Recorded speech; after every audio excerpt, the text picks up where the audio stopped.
Viajábamos de vuelta en el tren Mitre con un grupo de voluntarios. Hacía 2 años que íbamos a ese comedor de San Fernando a dar clases de apoyo escolar y a hacer actividades de recreación. Yo viajaba apoyada en la ventanilla, saludaba a los que nos habían venido a despedir. Apenas el tren arrancó, todo fue un caos. Una piedra muy filosa atravesó el vidrio y me cortó la cara, justo acá, arriba de mi ojo izquierdo. Los que la habían tirado nos conocían, nos habían querido lastimar. Llegué a mi casa con la remera toda ensangrentada y entre los gritos de mis papás les prometí: mañana renuncio al proyecto. Pero cuando llegó el momento no pude. Sentía que si el miedo entraba en mí, no iba a volver a ser la persona que era. Que si el miedo y la bronca entraban en mí, me ganaban para siempre. Durante esos 2 años en el comedor, había escuchado a mamás y papás contar cómo no podían darle ni siquiera lo básico a sus hijos. Y también había conocido a esos chicos y sabía que su futuro estaba totalmente condicionado por ese azar que te hace nacer en una casa, en un contexto, y que te marca para siempre, para el resto de tu vida. Yo había decidido en ese momento que iba a crear un mecanismo que desafiara ese azar. Después de unos años, lo que soñaba se hizo realidad. Tuve la oportunidad de crear un programa social desde cero en una fundación. Después de trabajar con jóvenes en diferentes ámbitos, yo tenía claro lo que soñaba. Quería hacer algo afuera de la escuela en serio. Sabía que el sistema educativo siempre corre atrás de los intereses de los chicos, con sus tiempos y sus burocracias, que la escuela en definitiva no puede con todo y que se necesitan más espacios que puedan complementarla. Yo sabía lo que quería hacer, pero no sabía por dónde empezar. Así que empecé a investigar, a caminar por las calles del Abasto, a hablar con gente de las organizaciones de la zona, a mirar para adentro de las casas chorizo, y lo que vi fueron un montón de chicos solos.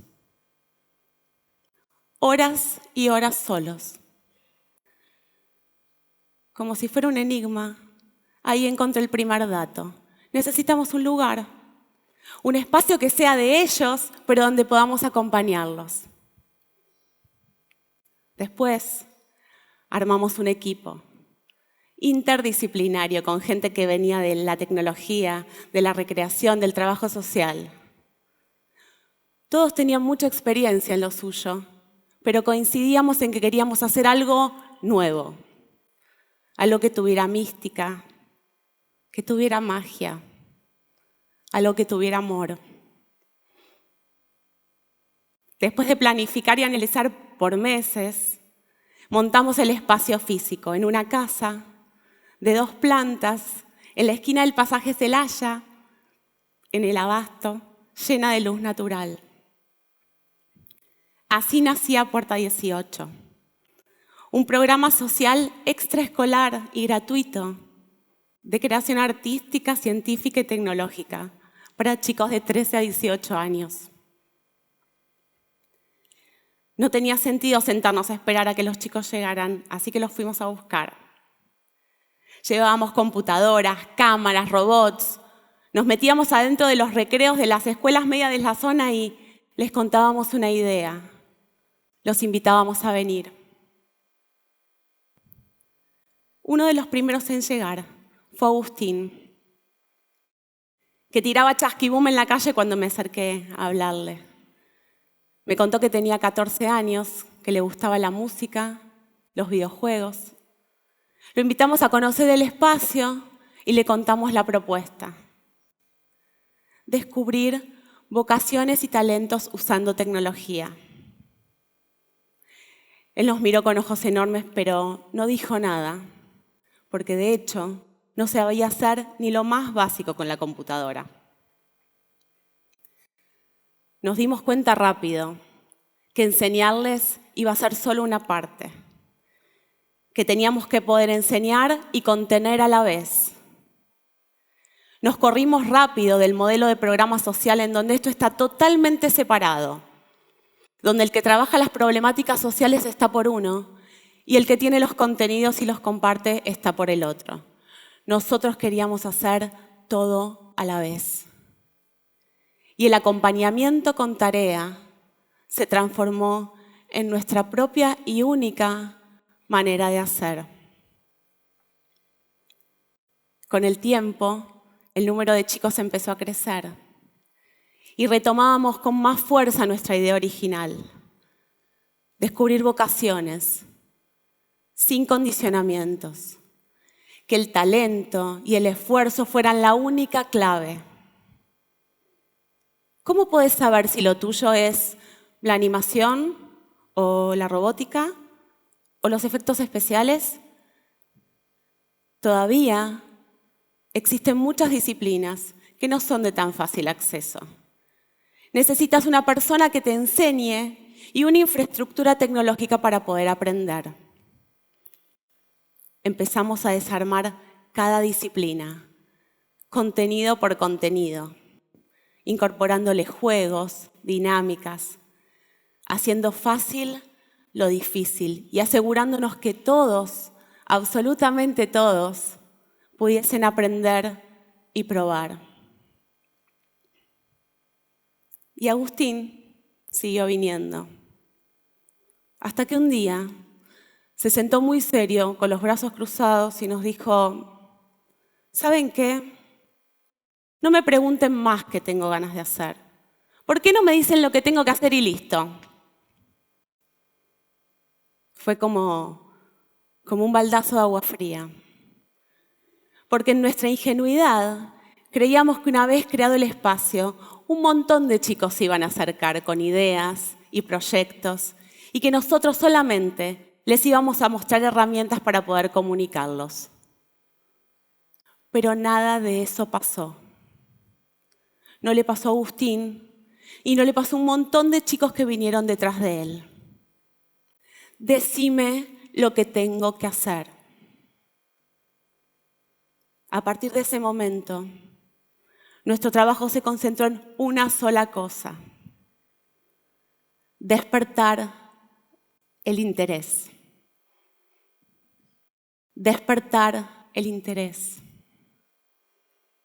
Pero ¿cómo se estimula el deseo por conocer? ¿Cómo se ayuda a otro a tener cosas para decir? Se nos ocurrió un plan. Los íbamos a hacer probar todo. Cada día otra cosa. Diseño gráfico, música, efectos especiales, animación, robótica, programación.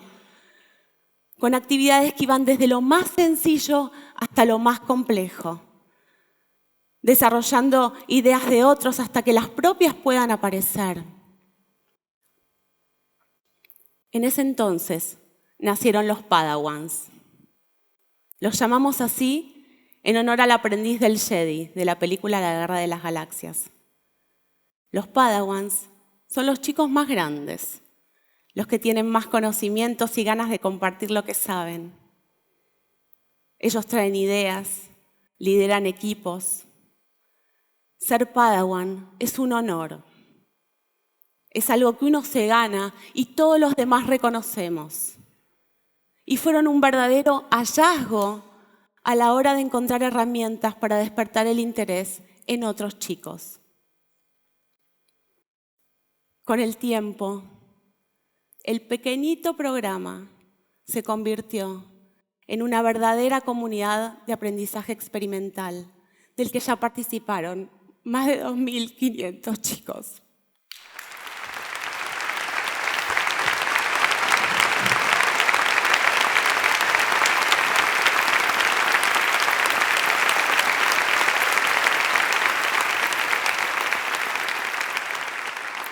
La tecnología nos obligó, pero también nos ayudó a romper con la simetría del que enseña y el que aprende. Porque el que sabe mucho de programación no sabe nada de filmar para cine.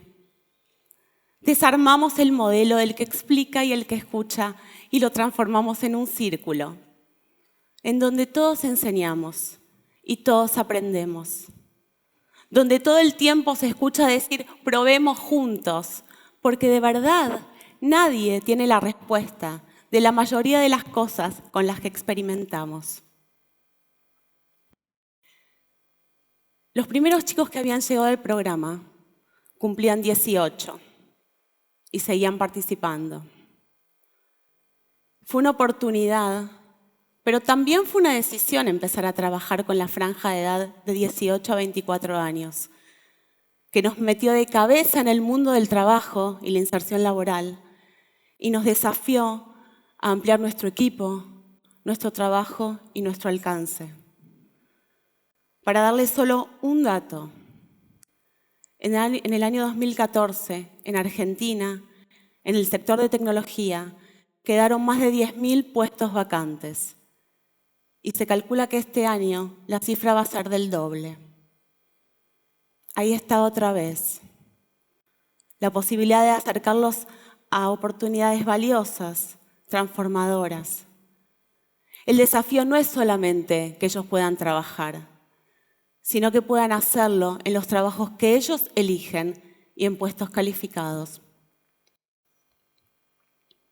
Agustín pasó de los chasquibum a necesitar plata para ayudar en su casa en poco tiempo. Pensamos que aplicar una beca iba a ser una buena opción, pero en el camino nos encontramos con algunas sorpresas. Por un lado, la mayoría de las becas son de excelencia académica, lo que implica que el chico tiene que ser un alumno brillante académicamente para poder acceder. Si es un alumno medio que se esfuerza mucho, eso la beca no lo reconoce. ¿Cómo se mide el esfuerzo en un formulario de aplicación? ¿Cómo se cuenta la pasión? Por otro lado, la beca es implacable. Si elegiste arquitectura, vas a terminar siendo arquitecto. No hay posibilidad de cambio, porque la beca es una apuesta a la carrera, no a la persona. Cuando entendimos esto, empezamos a armar becas genuinas, basadas en conocerlos y en apostar a su camino. Un camino que puede tener idas y vueltas como es en la vida real. Porque me niego a pensar que elegir una vocación, soñar, pero por sobre todo equivocarse, sean un lujo de clase. Finalmente Agustín obtuvo su beca, pero después quiso un trabajo. Cursaba segundo año de ingeniería y su relato de cómo eran las entrevistas fue contundente. Nos dijo: cuando les digo dónde vivo, les cambia la cara. Ahí se pudre todo. Otra vez la historia temida. Otra vez de dónde venís, marcando hasta dónde podés llegar. Estuvimos semanas pensando estrategias para zafar de ese momento en las entrevistas. Nos preguntábamos entre nosotros cómo conseguimos nuestros primeros trabajos. Y todos contestábamos: por un amigo, por un conocido, por un familiar. Hasta que alguien dijo: eso tenemos que ser, su capital social, y funcionar como aval de ese vínculo. Esto que les comparto hoy es un modelo de trabajo que seguimos construyendo, basado en conocer opciones, en elegir, en profundizar y en profesionalizar. Y tiene la potencia de romper límites. Solo le importa quién querés ser vos de acá para adelante. Poquito tiempo después de abrir el programa, recibimos la visita de un altísimo funcionario del gobierno. Le gustó mucho la experiencia y nos hizo una propuesta: abrir 10 espacios así en toda la ciudad. En ese momento dijimos que no estábamos listos. Y hoy tampoco queremos hacer eso. Queremos hacer 1000. Queremos que ustedes nos ayuden. Cada día, cuando escucho el timbre sonar y veo cientos de chicos entrar y trabajar concentrados, orgullosos en sus proyectos, los veo yendo a productoras, a estudios, a empresas, a mostrar lo que saben hacer. Veo sus familias que cambiaron su realidad por una muchísimo mejor. Me veo a mí cumpliendo mi propio sueño. Me gusta pensar que esa tarde, en el tren, elegí mi destino. Que la piedra me lastimó, pero también me fundó. Y cada tanto pienso que ojalá el que la tiró haya pasado alguna vez por puerta 18.